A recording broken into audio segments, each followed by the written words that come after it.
Rahasia napas memang untuk semua orang. Hari ini kita mau membahas sedikit tentang sakit yang ada hubungannya dengan jalur pencernaan kita. Karena di jalur pencernaan kita ini tidak selalu sakit yang kita rasakan itu seperti kebanyakan yang orang tahu. Misalkan kita bilang waduh mah gitu, belum tentu mah, terus dan lain sebagainya gitu.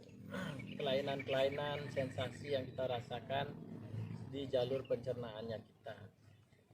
Jalur pencernaan kita itu dimulai dari mana? Dimulai dari mulutnya kita, lalu ada air liur di situ, masuk ke kerongkongan. Kerongkongan apa tenggorokan? Kerongkongan. Susah membedakan antara kerongkongan sama tenggorokan. Kerongkongan itu artinya jalur dari mulutnya kita ini ketika kita menelan sampai dia nyemplung di lambungnya kita. Nah, kita mulai dari atas ya.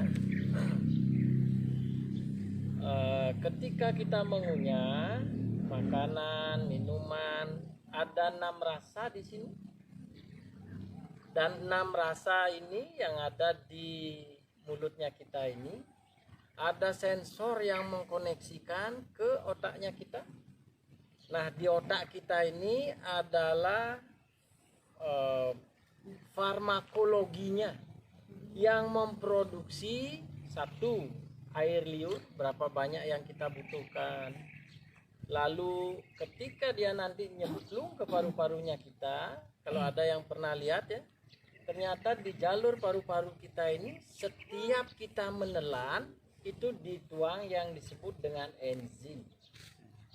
Nah, oleh sebab itu kalau misalkan pencernaan kita sering gagal, mungkin dari mencernanya diantara terasa berat, sensasi yang tidak bagus, itu bisa jadi itu karena enzimnya kurang bagus. Nah, kalau enzimnya kurang bagus, belajar makan dengan tutup mata, kunyah dengan baik, baru telan.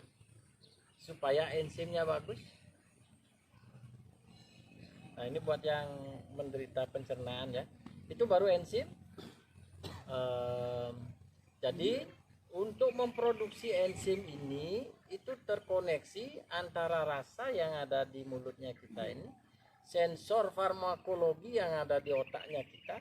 Nanti dari situ barulah di masing-masing kelenjar yang disebut dengan enzim ini akan terproduksi. Dan setiap kali kita menelan dia menuang walaupun kita tidak pernah tahu. Coba kapan-kapan cari proses enzim keluar gitu. Ada di situ dan memang dia menuang.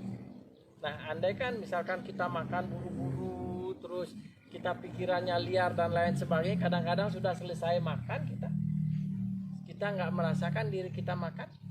Nah, disitulah yang biasanya memunculkan sensasi yang kurang enak di perut kita. Kadang-kadang dia gelondongan-gelondongan. Yang pernah punya teman, jadi ceritanya yang ajak mancing,